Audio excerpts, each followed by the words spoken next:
This is the Transforming Anxiety podcast with Kelly Hanlon McCormick, and today is episode number 215, Complaining. Welcome to Transforming Anxiety. I'm your host, Kelly McCormick. I'm a mom to 2 boys, a wife, friend, daughter, and sister, and I'm a certified life coach, yoga teacher, and soon-to-be mindfulness meditation teacher. I'm no stranger to anxiety, and I'm here to teach you how to manage your mind and your emotions so that you too can transform anxiety into calm, peace, and whatever you want for your life. I'm so glad you're here. Well, hey there, and welcome in today. Happy Wednesday. Happy end of April if you're listening to this in real time.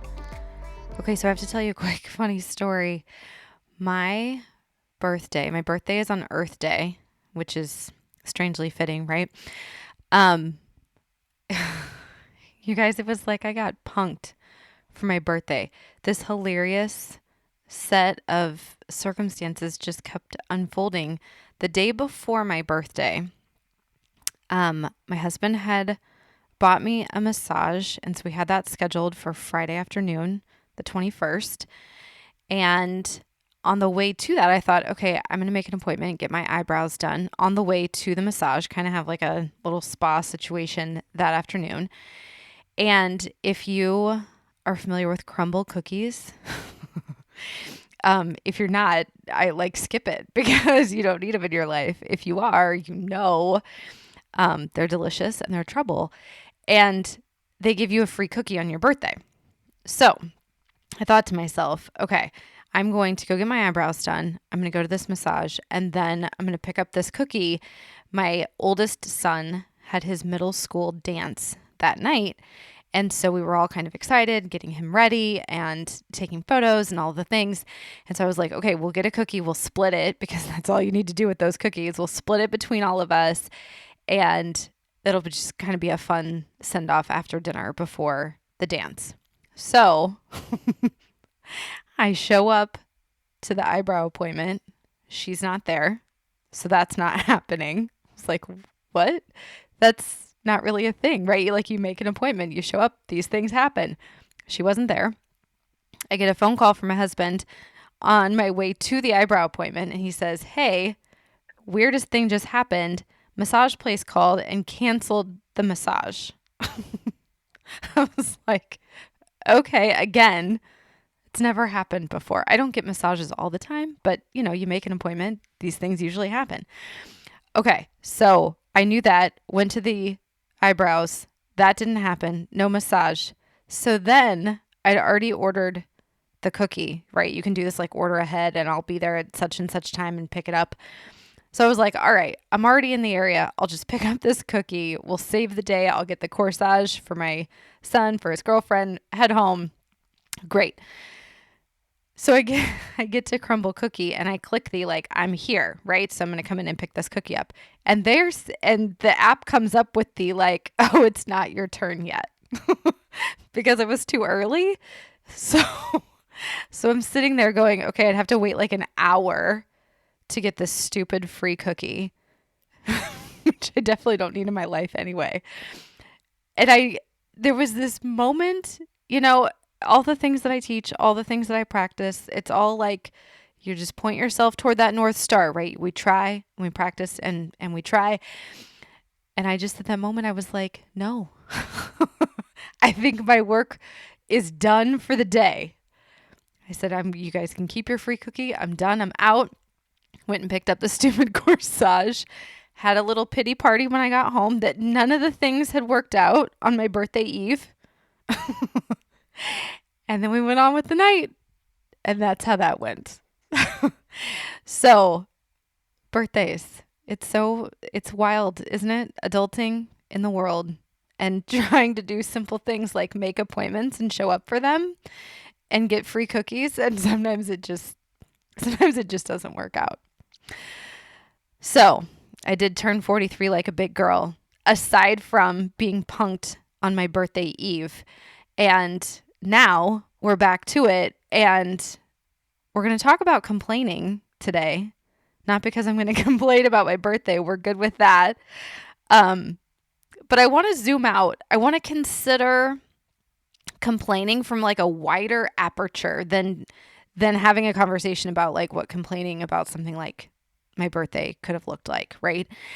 And I also don't necessarily want to focus on the complainers in your life, right? Like the people that you're trying to make them not complain or that you don't want to listen. That's a whole other episode, and we could and maybe should do that. I also, I guess we're going to touch on this.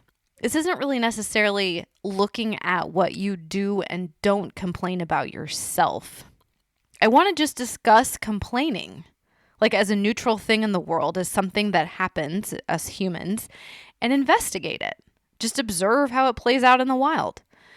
Sometimes I really don't think we need to fix things so much as we need to become aware of them. And so this episode is really a practice in awareness around complaining. So we're going to start with some words from Maya Angelou. It's always a good place to begin. One of her poems goes like this. She wrote, "There were people who went to sleep last night, poor and rich and white and black, but they will never wake again. And those dead folks would give anything at all for just 5 minutes of this weather or 10 minutes of plowing. So you watch yourself about complaining. What you're supposed to do when you don't like a thing is change it. If you can't change it, change the way you think about it. Don't complain."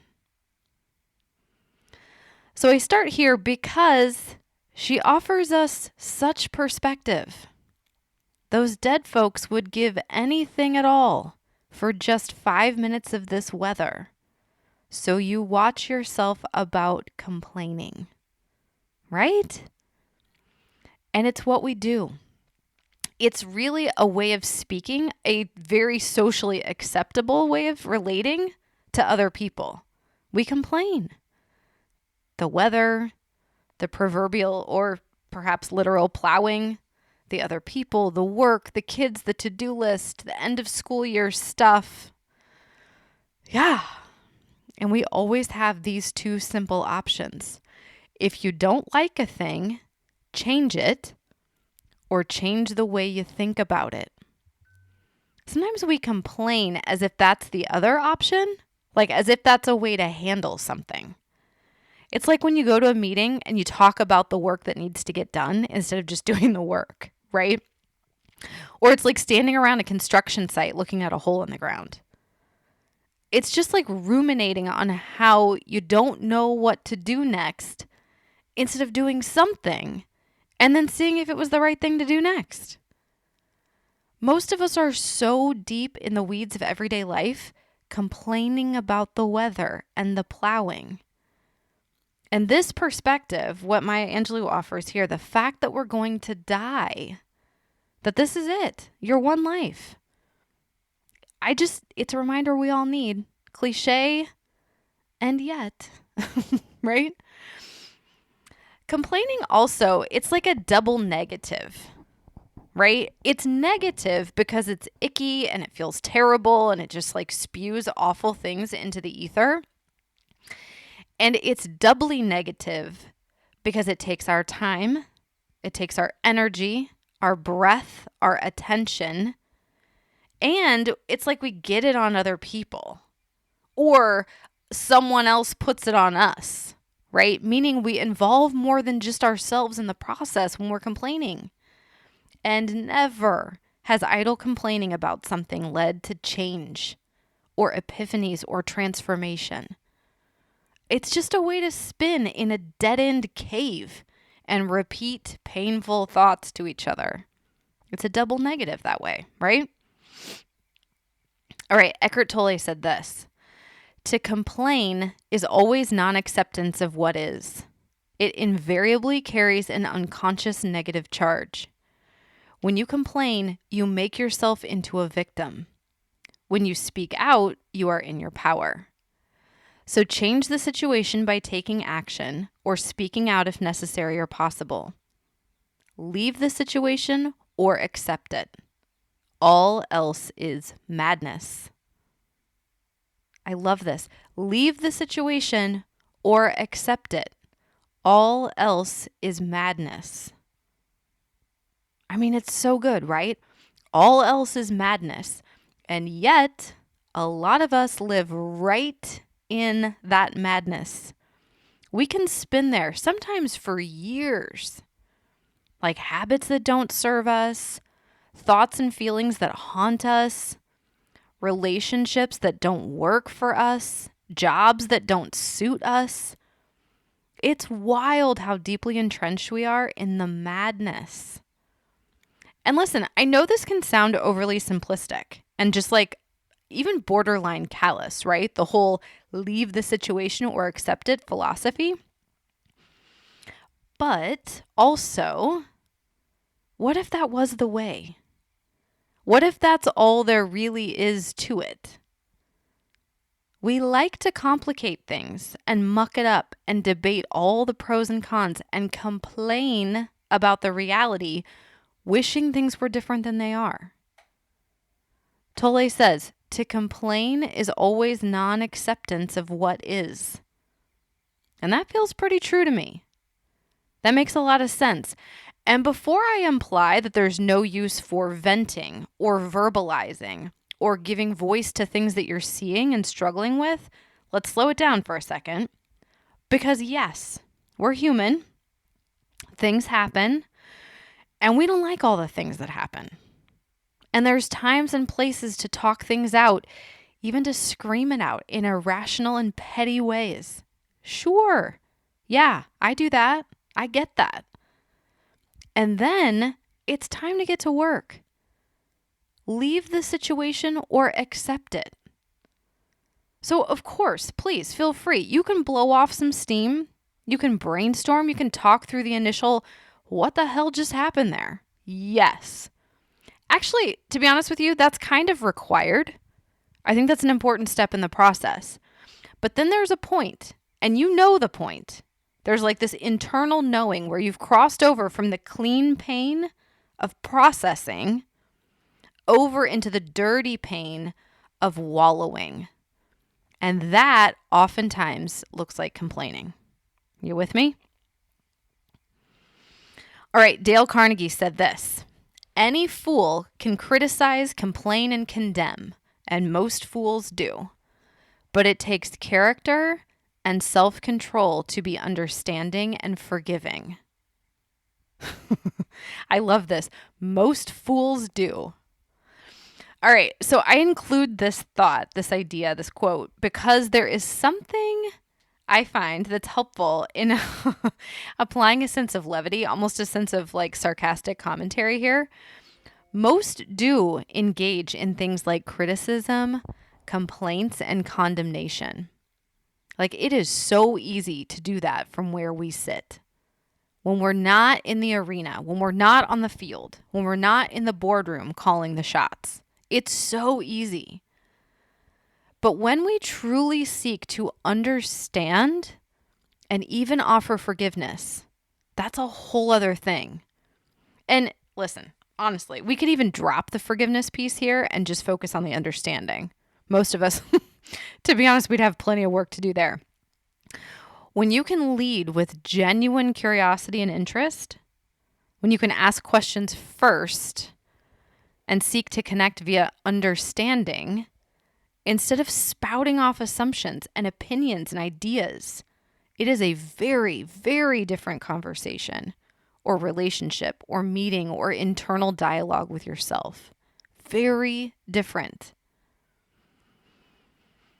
Complaining definitely means you're sitting on the sidelines, right? You aren't engaged. Have you noticed this? People who are doing the work, whatever that work is, they aren't complaining because they're busy working. Whether that's a project at work, whether that's a hard conversation, whether that's like budgeting, figuring something out, household stuff with a partner, maybe it's parenting, maybe it's breaking old habits, whatever it is. If you're complaining about it, you're not doing anything about it.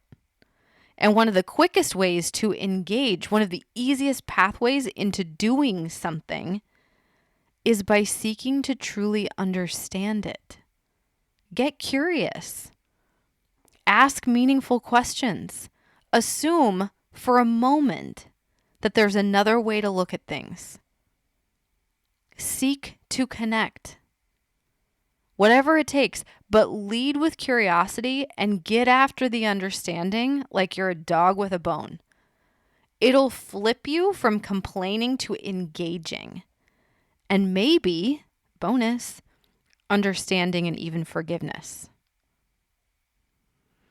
Okay, here's a totally different way to think about complaining. You ready?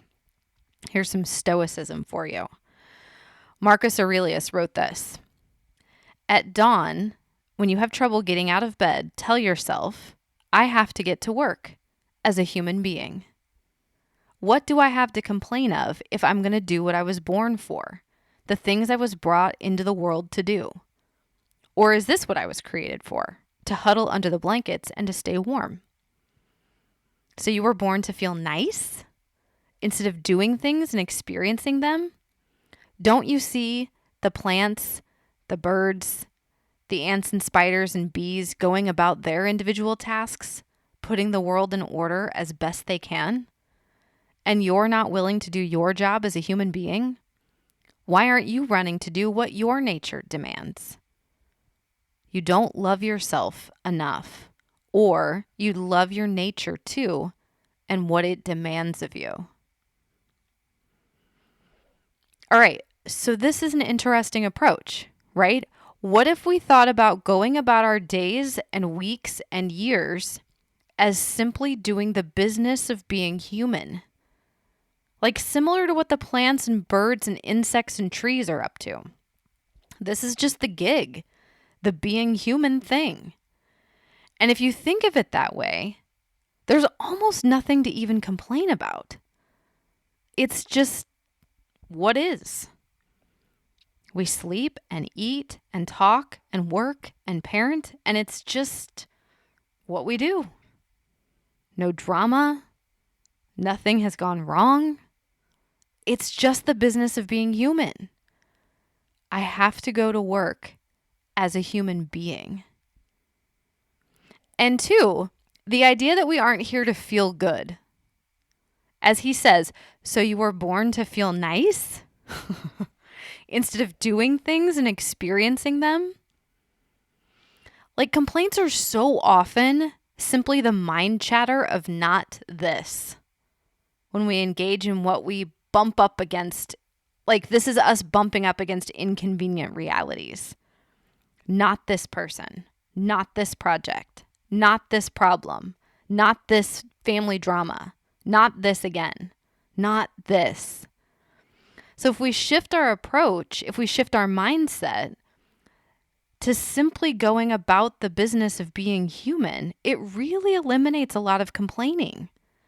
Like, can you imagine if birds and trees and mountains complained? It's too cold today. I can't find a worm. This nest is uncomfortable. The sun is too bright. What? No. Like it just is. They're just going about the business of life. And we could too. So if you're interested in taking a closer look at your own complaining, this is a good way to think about it. It's gentle, it's simple, there's no judgment, and there's no like huge idea that you have to get on board with. It's just the simple reality of living. Going about the business of being a human on the planet and moving through your days and your years. That's all. Seeing what is. Observing life as it unfolds. Michael Singer talks a lot about this in his book, The Surrender Experiment, and it's relevant here too regarding complaining. Complaints are a symptom of us voicing our preferences, right? Particularly when reality and our preferences aren't lining up. Like personally, I prefer no stupid questions. I prefer happy kids. I prefer nice weather and no traffic. I prefer when things are generally easy for me. But guess what? Life is full of things that aren't easy. So when I give priority to my preferences over the reality of any given moment, I can complain about it and ultimately suffer, or I can take a look at what is in front of me and ask a really powerful question, which is, now what? Okay, how about this? This is from Mark Nepo, who is such a beautiful writer. He wrote this in the Book of Awakening. He says, "We waste so much energy trying to cover up who we are when beneath every attitude is the want to be loved, and beneath every anger is a wound to be healed, and beneath every sadness is the fear that there will not be enough time. When we hesitate in being direct, we unknowingly slip something on, some added layer of protection that keeps us from feeling the world. And often that thin covering is the beginning of a loneliness which, if not put down, diminishes our chances of joy. It's like wearing gloves every time we touch something, and then forgetting we chose to put them on. We complain that nothing feels quite real. Our challenge each day is not to get dressed to face the world, but to unglove ourselves so that the doorknob feels cold, and the car handle feels wet, and the kiss goodbye feels like the lips of another being, soft and unrepeatable." This is just a gorgeous way of saying it. Don't put up barriers between you and the world and then complain that the world has nothing for you, which is my Cliff Notes version of that quote. Unglove yourself so that the doorknob feels cold and the car handle feels wet and the kiss goodbye feels like the lips of another being, soft and unrepeatable. Like all of that, again, that's the reality. Being with what's real, not protecting yourself from life and hiding or shying away. Because what happens is we trick ourselves into thinking we can avoid the bad stuff and enjoy the good stuff. But this is what Nepo is reminding us of here when he says you put gloves on, you're putting a barrier between you and everything. The good stuff and the bad stuff. You can't self-select, right? We can't opt out of the bad and opt into the good. We either opt in or we opt out. There's just nothing like Mark Nepo. We had to finish with that idea, that beautiful imagery today. So consider this. Complaining. Just a few different ways to think about it, to approach it. Maybe to shift it, to recognize it, to snap yourself out of it if that's something that you're looking to do. Just get aware. That's what this is mostly about, right? Awareness. Sometimes, most of the time, honestly, we don't need a fix or a solution nearly as much as we need gentle awareness. And then from that place, it's much more natural to organically let go or shift or transform. The transformations sometimes are in the simple awareness of things, right? We don't need the big fancy solution that we think is out there and that we need to have. Yeah? All right. That's it for today on complaining.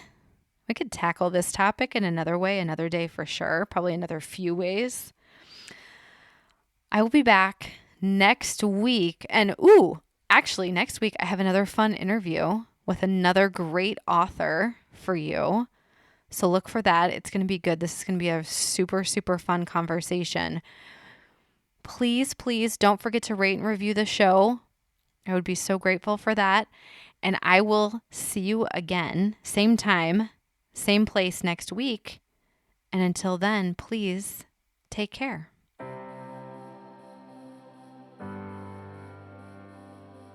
Do you have someone to help you with your stress, anxiety, worry, and overwhelm? If not, I would love to be your coach. The Fierce Calm Project is my virtual coaching program where we get to go in on topics like this one, and I can help you apply these lessons to your life so that you're creating your own transformation.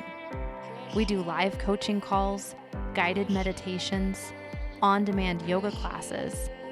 We hold book club where we read books your neighborhood book club won't, and there's lots of bonus content that I've created just for you. When you're ready to take what you're learning on the podcast to a whole other level, then come on over and check out the Fierce Calm Project at kellyhanlonmccormick.com/Fierce Calm Project.